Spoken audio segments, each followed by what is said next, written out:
This is really what happens. Rejected people always sacrifice themselves for the acceptance of others. And that's a lot of times the first people that really reject you is family members.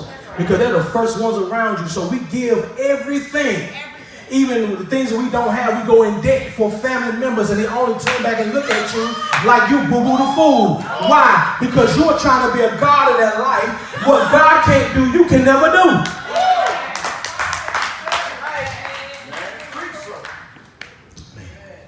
Skip some. Your suffering was for someone else's success. Let me say that again. Your suffering was for someone else's success. Martin, how can that be? Well, if God has called you to healing and deliverance, how can you even minister to somebody if you've never been sick? You don't know God as a healer. All right. If you've never been homeless, how can you even deal with the homeless and give them assurity if you've never been homeless or you never know God as a provider? Hear me. You can never minister to something that you've never experienced yourself and got authority. Wow. Now, a couple prophetic points. God said the reason why the church suffered what it did was more than just about the man and woman of God. It was the saving of small, medium, and mega churches. He said, write manuals. And I'm not talking about, you know, a lot of pastors get a first church stuff and all that. No, God is giving you guys manuals, and you've already started dealing with things. He's dealing with you how to redo ministry. God said, write manuals. And those manuals, number one, is going to fund some things even in the ministry. God's going to use this house to minister to people in a way that's never been seen before. Holistic ministry, not just one thing over here. You preach entrepreneurship over here, and then you so high in the heavens you don't even know how to make a hamburger, and you can't even speak to somebody that's on the street. God said holistic ministry. That's what I'm talking about. Jesus. God also said there is, and it's funny. He said, out of 2 or 3 witnesses, let every word be what established. I told the cat get out of my notes because she was talking about you before you even said it. You know, I did this first book that's going to be a gush, right? Well, God told me this. There is a heavy weight and call of writers in this house. That's right. The reason is because it is the final physical evidence of your authority. Yeah. It says to the devil, I survived, and now I have authority.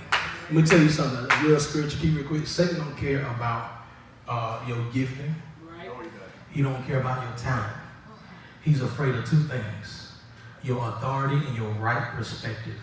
Yeah. And so that's why the enemy came to us early to mess up our perspective of how we look before God.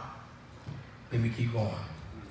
Let me tell you this, if you are bound and you feel like, oh, my life is sucky because every time I try something fails.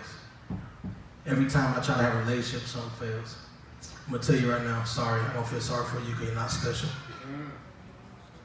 This is a real mature word. I don't feel sorry for you because you're not special. Because what if I told you it was ordained? Every single pain, every lie they told, every betrayal was on purpose. What if I told you that, God did the same thing? You don't believe me? Yeah. Write this down because you are going to look at it when you get home. After you don't finish eating your chicken. I say this again. You are going to look at this when you get home. I am not asking, I'm telling you because you need to learn, you need to internalize this word because this word is going to transform your life if you catch it. God dealt with the same thing, even Jesus. But I found a little pattern that he has. Genesis 1. Now, if you're a real Bible scholar, you understand between Genesis 1 and between 1 and 3. The Bible even says in the beginning, God created heavens and earth, right? So we know everything that God does is in decent order. But somewhere there was darkness and it was all the face of the deep, right? Satan failed. So guess what? God had a fallout in heaven. But my Bible tells me, this is how I imagine heaven. But God, it says, ain't no crying there. It's a perfect place. But yet, he had a fallout.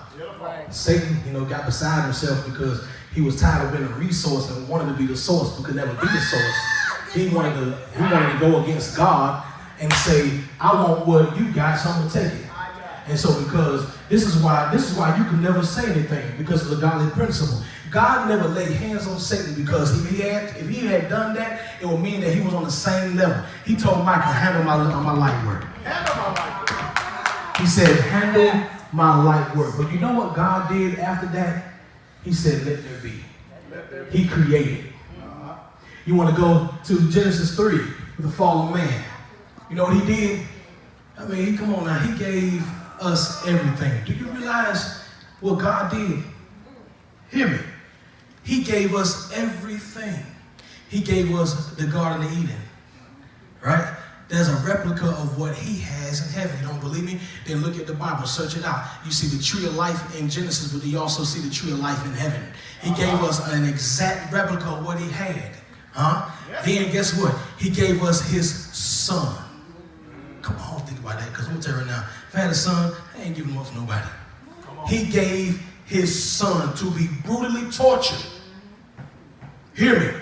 It won't just like they shot him, but they stabbed him a little bit and he died. He was brutally tortured.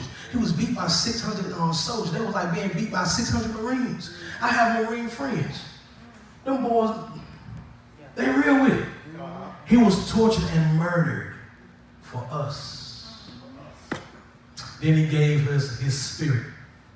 He gave us everything he had. So how can it be true if God never loved us? Some of y'all are walking around here and you're saying, I'm saved, but you wonder if God really loves you the way people say he does.